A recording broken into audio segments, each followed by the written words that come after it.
Seguimos con Newman. Lo hemos dejado principalmente en ese momento clave de su vida, que es 1833, cuando ha hecho ese viaje a Sicilia, cuando ha soñado, bueno, en realidad estaba delirando, y ha dicho, no he pecado contra la luz, estoy siguiendo un literario, estoy siendo fiel a lo que voy viendo, a mi conciencia. Y también tengo una misión. ¿Y cuál es esa misión? Pues esa misión es revitalizar la Iglesia de Inglaterra, la parte espiritual. Volviendo a sus fuentes, doctrinales, los anglicanos del siglo XVI, XVII, muchos que hay interesantes, y él quiere que la gente sepa más, que la gente viva más, y para eso quiere, con un grupo que va a ser el movimiento de Oxford, ya lo hemos dicho, con el librito este tan estupendo de Christopher Dawson, tan magnífico, que lo cuenta, pues con esos amigos suyos, con Keble y otros, pues se reparten y entonces van tocando distintos puntos para que mejore y los van repartiendo. Y decíamos, bueno, esto causa un cierto malestar porque los ven catolizantes, ¿no? Y el experimento va a durar unos cuantos años hasta que se lo para el obispo. Los obispos, y en concreto el obispo de Oxford le dice que no siga. Bien, pero de momento todavía estamos empezando. En 1834, o sea, según vuelve un año, hace unas charlas, unas conferencias sobre la vía media. La vía media, ya lo explicamos un poco, los anglicanos se sienten en una vía media entre los católicos que se han desviado, la reforma que ha reformado, ¿verdad?, lo que los católicos habían hecho mal, el purgatorio, el culto a los santos, el culto a la Virgen, y ha quitado todo eso, ha depurado la liturgia completamente, pero se han pasado. Se han quedado sin obispos en la mayor parte de los sitios, en algunos no, y luego además pues han quitado todos los sacramentos, o sea, ha sido excesivo. Entonces, el anglicanismo ocupa una vía media. Por cierto, que tengo aquí estas conferencias que él da. Este es el original, de 1834. Entonces, se llamaba entonces, luego ya, sobre... Ah, no, este no es. Este es el de... Este. Newman, Lectures, Prophetical Office of the Church, vista especialmente frente al romanismo, los católicos, no lo dice papistas, dice una cosa más suave, y el protestantismo popular. Y van a ver cuáles son las doctrinas anglicanas, perfectamente el oficio profético, o sea, lo que tiene que predicar la Iglesia. ¿Qué tiene que predicar? Muy bien, esto es. Entonces hace esa revisión donde, claro, también en la medida en que se acerca más a la doctrina, a la historia, le van surgiendo dudas, porque, claro, quizá los católicos tienen alguna razón para hacer lo que han hecho, vale, parece que no, pero le va quedando alguna duda que quizá lo tiene que mirar más. Claro, lo he sacado porque este es un poco después, es el 38, el año 38. El año 38 da unas conferencias sobre la justificación, que también es original.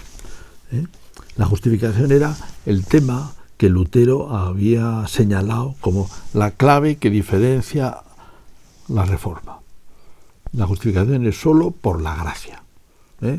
Los católicos dicen que por las obras que hay que hacer muchas cosas. No. La justificación es gracia de Dios. Y todo lo demás se lo han inventado. Es muy duro en esto y muy, muy neto, ¿no? Entonces, bueno, él hace un estudio donde va recorriendo a ver cómo es. Si es un don, si es la gracia, la naturaleza de la fe, qué tienen que ver los ritos y las obras en relación a la justificación. Y claro, ve que la cosa es más problemática que ventilarse el tema con un par de frases, vamos a decir. Muy bien. Bueno, un poquito antes, en el 36 ha muerto su madre. No recuerdo si hemos mencionado que él ya llevaba tiempo siendo vicario de St. Mary, de la parroquia de la catedral, que ha dado muchos sermones a la universidad y que atiende también un pequeño pueblecito anexo, Littlemore, donde él va a construir la iglesia, construir una pequeña iglesia, construir un sitio para clases, y luego también va a conseguir un pequeño habitáculo para él, que es exactamente unas cuadras. O sea, en una planta, solo una planta, hace una L y todavía existe, y a él se lo va montando en ese tiempo. Bueno, claro, en la medida en que los tracks for the time, que debían ser renovar el espíritu y algo que gustase a los espirituales, pues encuentra resistencia, esto le va haciendo cada vez más dudas sobre si esa iglesia puede renovarse y si es auténtica. El último tract es de 1841. Le dicen que pare, que no siga, ¿no? Claro, esto le produce un impacto tremendo. Y se retira precisamente a Littlemore. Renuncia a St. Mary porque no se siente con fuerzas para seguir predicando. Y entonces aparece un tema importante en su vida. Que dice, vamos a ver si esas doctrinas que son las que dice el protestantismo, que son erradas y que son herejías, es así. Entonces, ¿por qué esas doctrinas que no están en la Sagrada Escritura, cómo han podido surgir? ¿Es legítimo que hayan surgido? Y entonces hace un libro que es el ensayo sobre el desarrollo de la doctrina cristiana. También este es el del año, 1845. Ensayo sobre el desarrollo de la doctrina cristiana. Lo estudia aquí. Claro, el ensayo lo explicaremos un poquito al ver la obra. Bueno, ya la conclusión que es legítimo, que cabe un desarrollo legítimo de la doctrina, porque nos podemos dar cuenta de más cosas, podemos decirlas de otras maneras, podemos combinar unas cosas con otras y sacar otras. Y dice, es legítimo, no todo está dicho en la Escritura. Al vivir aparecen cosas que son desarrollo legítimo.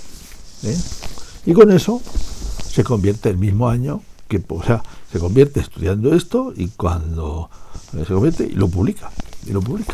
Y en ese momento empieza la época católica de Newman. Lo primero que hace es,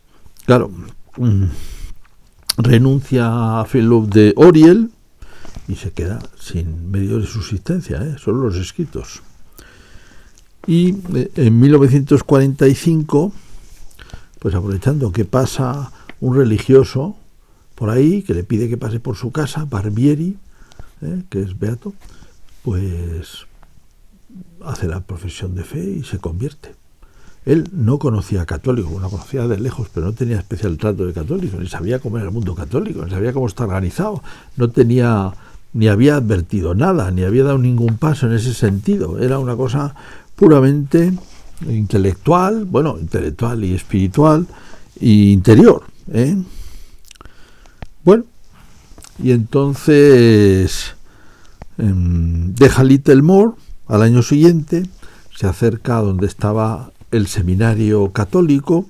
Hay que decir que en ese momento el catolicismo estaba rehaciéndose, reimplantándose en Inglaterra. Inglaterra había sido anglicana, la iglesia ha pasado entera y no permitían entrar nadie más de fuera, nadie que tuviera nada que ver con el Papa. Por supuesto, aquí somos la iglesia, aquí en Inglaterra somos nosotros y punto, ¿no? Habían ido teniendo disidentes que los habían ido sacando, muchos de Estados Unidos, y por supuesto católicos ni hablar, era lo peor que se podía hacer, ¿no?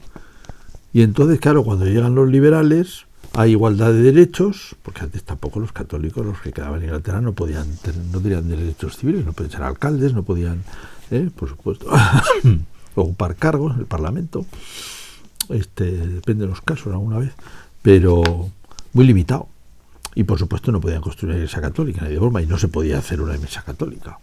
Y entonces ahora resulta que sí que se puede. Se pueden hacer iglesias, se pueden hacer un seminario, y incluso con el tiempo, al cabo de unos años, se va a instaurar una jerarquía, que va a haber obispos. Porque dice, si estamos nosotros, no puede haber otros obispos. Esta es la postura oficial de la Iglesia anglicana y solo, cediendo con el gobierno se consigue esto. Pero estamos en el 45. Se ha convertido el 9 de septiembre. Al año siguiente ha ido al seminario en Oscott, donde está Wiseman. Weizmann, que va a ser cardenal después, con el cual va a tener mucho trato, que lo había conocido, por cierto, al ir a Roma, porque era el rector del colegio inglés en Roma. Y estuvo con él un rato, le pareció una persona amable, aunque Roma le pareció muy bonita desde el punto de vista arquitectónico, y la piedad católica horrible, supersticiosa, ¿no? Era como lo veían los ingleses anglicanos. ¿Por qué? Porque tienen devoción por los santos, así, a los santos. Me pareció horrible todo eso. Pero en fin, hay que comprenderles, ¿eh? Y a lo mejor entienden más de lo que hay. Bueno, después de estar un tiempo en Oscott, en el seminario ahí en Inglaterra, le mandan unos meses a Roma, pues para que vea las unidades pontificias. Claro, es una experiencia un poco extraña porque él está con gente mucho más joven que él. Él ya era un profesor, tiene 45 años, y está pues con seminaristas que están ahí estudiando y con chicos que están en Roma, y le interesa mucho San Felipe Neri.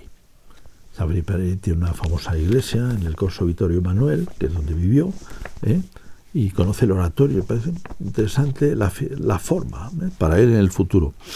Y de hecho decide fundar oratorianos en Inglaterra. Los oratorianos son un grupo de sacerdotes, no son religiosos, viven con una pequeña regla común, y se pueden dedicar pues a colegios y actividades también intelectuales. Y dice, bueno, esto yo creo que es la cosa que a mí me va. Entonces pide permiso al Papa Pío IX y efectivamente se lo dan.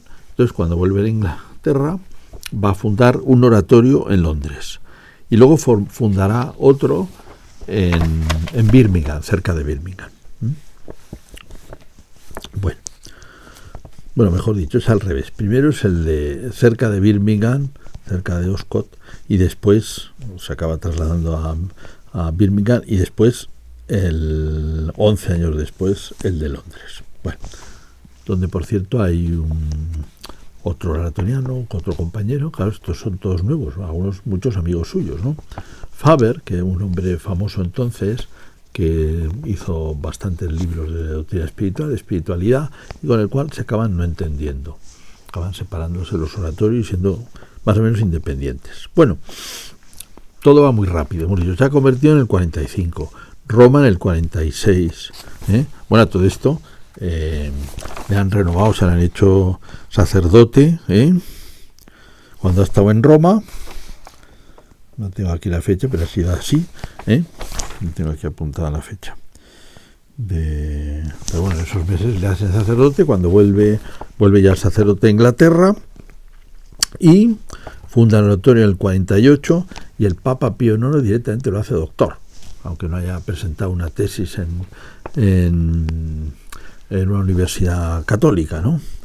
Y en ese año, que es el 50, también, no lo he dicho antes, lo he adelantado, se instaura la jerarquía católica en Inglaterra, con dos obispos, Weizmann, que ya conoce él, y Manning. Manning es un tipo interesante también, que había sido anglicano, casado, había muerto su mujer, y lo hacen obispo también, que había pasado al catolicismo. Y entonces estaba en el 50. En el 51, Pío IX, que era un hombre pues que también veía lejos, vamos a decir, piensa el interés que tendría fundar una universidad en Irlanda. Irlanda es un país que ahora también con los liberales se ha liberado bastante del peso anglicano. Y dice, bueno, no conviene que los chicos católicos vayan a universidades o bien de libre pensamiento, vamos a decir, o que se han fundado una, por ejemplo, en Londres, o las tradicionales inglesas, que son demasiado anglicanas. Entonces, hágase una universidad católica en Irlanda. Pero claro, los obispos dicen que sea todo, pero a la hora de la verdad luego no van a apoyar mucho y no van a poner dinero, porque les parece que hay otras cosas más urgentes, aunque dicen que muy bien a todo, pero va a pasar esto, ¿no?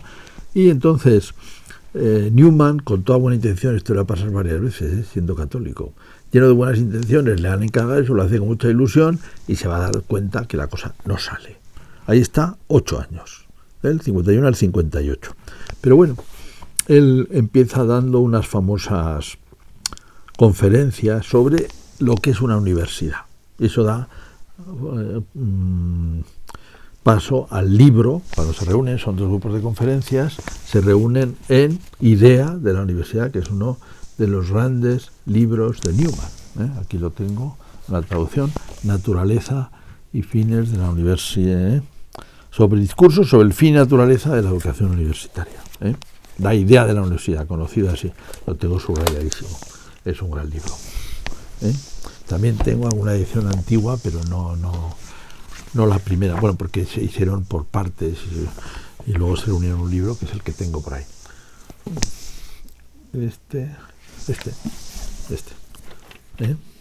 Bueno, las conferencias son el 52, este es cuando se reúnen, que es mucho después, todas juntas y tal. Esta versión que yo tengo es de 1873, todavía vive él, claro, las ha revisado. Muy bien. ¿Qué más? Bueno, entonces pasa una cosa importantísima. Hemos dicho, hasta el 59 está con la universidad, al mismo tiempo, bueno, entonces dirige una revista, el 59, una revista católica un poco complicada, donde, entre otras cosas, publica un famoso estudio sobre la consulta a los fieles en materia de doctrina. Consulta a los fieles en materia de doctrina o materia doctrinal. Un estudio pues, de la participación de los fieles. En el fondo es una expresión del sensus fidelium. Bien, dura poco, porque ya ve que la cuestión es complicada y se quita de ahí. A todo esto, él había fundado en Birmingham un colegio y lo atendía a los padres y hacía mucha labor, ahí también sacerdotal.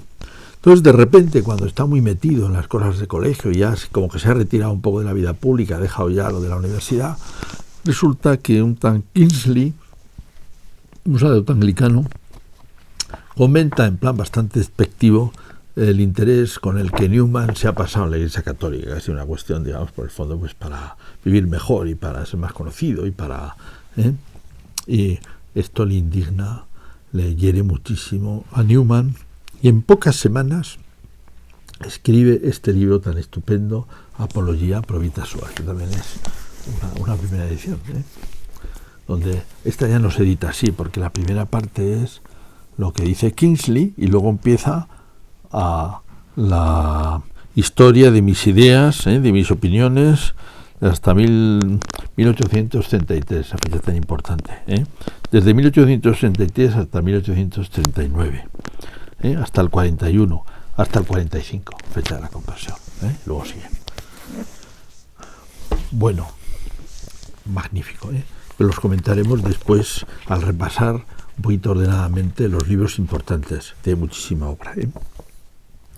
Bueno, ahora son momentos también donde ya es un personaje, porque esta apología le devuelve el cariño y el aprecio de muchos de sus amigos anglicanos, porque se expresa también, lo hace con tanto cariño y tanto respeto también, porque él sinceramente apreciaba la Iglesia de Inglaterra, que era donde había aprendido él a vivir cristianamente, o sea, veía las cosas buenas que tenía, había querido revitalizarla, pero no tenía una opinión mala de lo cristiano que tenía aquello, ¿no?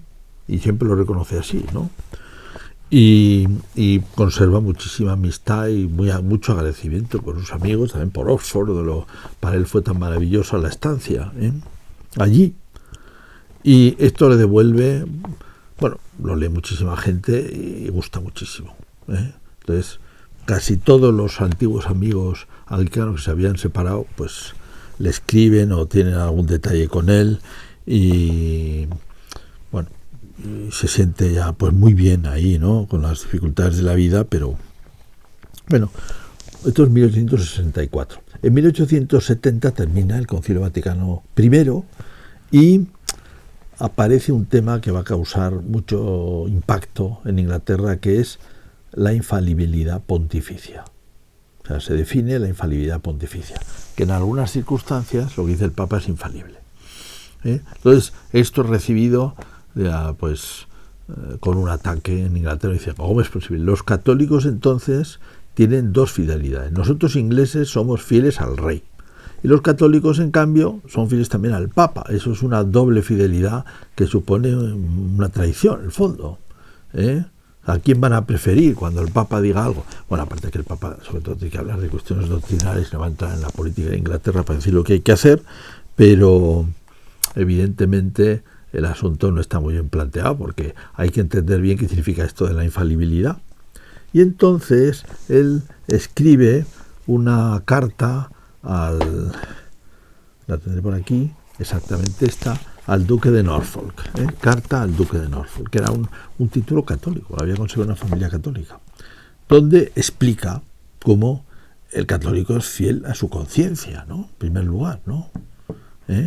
Y qué tiene que ver eso con la infalibilidad. Son de estas conferencias interesantes, como la otra que hemos dicho sobre la consulta a la gente, al pueblo cristiano en materia de fe. Muy bien, bueno, decimos ya años felices. En 1878, un poco después, esta es la carta del duque de Norfolk de 1875, le hacen fellow honorario de Trinity, bueno, en su antiguo college, y lo visitan, le ponen ahí un retrato y es una cosa agradabilísima, vuelve a sus habitaciones, habla con el alumno que ahora está allí, muchos de sus amigos le reciben, o sea, contentísimo, es un viaje feliz, que él no había vuelto a Oxford, desde que se fue en el 45, no había vuelto. Y al año siguiente, León XIII, le hace cardenal, ya, todo un personaje. Y ya, claro, pues ya tiene una cierta edad, tiene 78 años, pues sigue escribiendo muchísima correspondencia, claro, tiene tantos amigos y los mantiene, muchísima correspondencia.